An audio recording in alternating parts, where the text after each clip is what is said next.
Bonjour, Mustapha Mefta, donc je suis chercheur au LATMOS.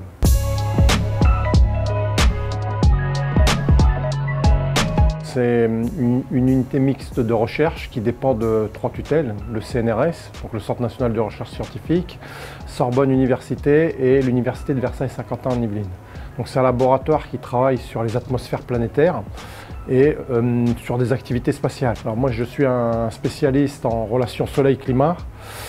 Mon rôle, je suis aussi responsable d'une équipe qui s'appelle Aéronomie et ensuite j'ai mis en place une filière petits satellites qui permet de développer des petits satellites rapidement pour répondre à des questions scientifiques dans un délai court. Au travers des outils que l'on développe, on peut à un moment être dans une position où on va essayer d'observer, ça c'est l'intérêt des satellites, comprendre par nos études, par nos analyses sur les données et ensuite il va falloir essayer de trouver des moyens pour agir et enfin atténuer les effets du réchauffement climatique. La stratégie autour des petits satellites et de la science qui est autour, le premier point, c'est la recherche. C'est répondre à des questions scientifiques clés. Le deuxième point, c'est la partie éducation. Tout l'enjeu, c'est créer des vocations parce qu'on a besoin à un moment d'apporter aussi du sens et d'apporter du rêve. Et le troisième point, ce sont les démonstrateurs technologiques. Le démonstrateur technologique, ça permet de tester de nouvelles technologies. Si on n'a pas d'investissement dans les programmes de recherche et développement, demain on ne sera pas un pays, on ne sera pas une région, un département ou des communautés d'agglomération qui vont compter. Là, nous, on est sur à un moment comment on peut exploiter une multitude de satellites pour pouvoir donner des informations. Il y a un autre paramètre qui est important, qui est à plus court terme, c'est comment on fait pour quantifier les émissions de CO2 des industries. Comment on fait pour converger vers un moment le respect de nos engagements en matière climatique, en matière de limitation des gaz à effet de serre. Et ce sont des choses sur lesquelles nous travaillons pour imaginer des outils qui permettent de faire ces quantifications de manière précise et sans ambiguïté. L'espace, oui, ça m'a toujours attiré. Quand j'étais plus petit, là, on avait un enseignant, je me souviens de son nom, j'étais en CE1, il s'appelait Monsieur Hood. Et à l'époque, il nous avait remontré les premiers pas de l'homme sur la Lune. Donc on est dans les années 1980 et ça nous avait on était plusieurs, un peu marqués parce que on était en train de comprendre à un moment quelque chose là qui se passait. Donc il y avait déjà un écran qui était visualisé. Et à partir de cette période-là, oui, j'ai été vraiment intéressé par le spatial, la conquête spatiale et puis la découverte de l'univers. Moi, j'ai commencé là, mes études dans le nord de la France. Ensuite, j'ai été pris dans une école d'ingénieur, une grande école d'ingénieurs en aéronautique et spatiale à Toulouse.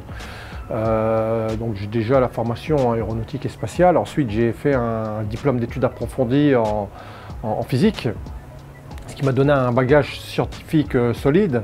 J'ai fait une thèse en géosciences à l'Université de Versailles-Saint-Quentin-en-Yvelines.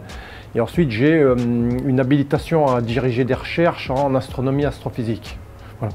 Donc j'ai un parcours qui est assez centré autour de l'aéronautique, le spatial et la recherche dans les domaines astronomie, astrophysique et relations soleil-climat. L'intérêt de ces petits satellites, c'est d'imaginer comment on peut utiliser un satellite qui est plus petit et ça va présenter un avantage. L'avantage, c'est qu'on va pouvoir les utiliser en constellation. Donc une constellation, c'est plusieurs satellites, une centaine, 1000 satellites. Quand vous avez plusieurs satellites, on va pouvoir faire du temps quasi réel. Et là, on va connecter des choses. Ce qui va nous intéresser, c'est de faire ce qu'on appelle un jumeau numérique. Un jumeau numérique, par exemple, de la Terre, mais d'un point de vue du modèle. Donc pour pouvoir faire des observations et ensuite avoir un modèle à nouveau solide qui permet de répondre à des questions. Donc par le passé, on avait un gros satellite qui faisait des mesures précises, mais il prenait en général une séquence de points là, au cours d'une journée, et ce qu'on appelle la revisite, il fallait une vingtaine de jours pour revisiter un point. Aujourd'hui, avec ces petits satellites qui sont potentiellement moins précis, parce que plus petits, mais comme il y en a beaucoup plus, on peut imaginer de faire ce temps quasi réel. Et ça, c'est tout l'enjeu. Comment on utilise les technologies d'aujourd'hui pour répondre aux problématiques d'aujourd'hui. On a travaillé sur 8 satellites au total. Nous en avons mis 5 en orbite. On est en train de préparer la mise en orbite du 6e, qui s'appelle UVSQ-SAT-NG. Combien de temps faut-il pour le développer? Ça dépend de la complexité de la mission. mais on a opté pour une nouvelle stratégie avec des méthodes agiles. Donc l'approche, c'est l'autonomie et d'utiliser au maximum tout ce que nous avons autour de nous. Mettre en orbite un satellite, c'est toujours quelque chose de complexe. Donc la première chose, c'est déjà développer le système spatial. Un satellite, c'est un système spatial complexe. Une fois qu'on l'a développé, il va être mis en orbite et orbiter autour de nos têtes et on ne peut plus aller là-haut pour le réparer. Et ensuite, il y a d'autres barrières que sont les barrières juridiques. Donc il y a des règles à respecter, il y a des lois. Donc typiquement, on a en France la loi des opérations spatiales à respecter.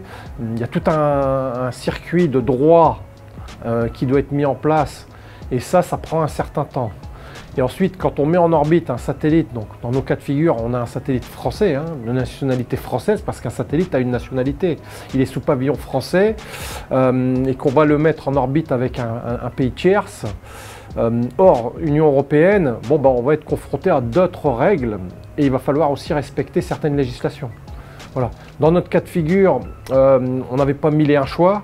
Il nous reste les États-Unis comme pays pour pouvoir mettre en orbite nos satellites. Donc on a sélectionné le lanceur de SpaceX, Falcon 9, qui va nous permettre de mettre en orbite notre satellite en mars, le prochain, en mars 2025.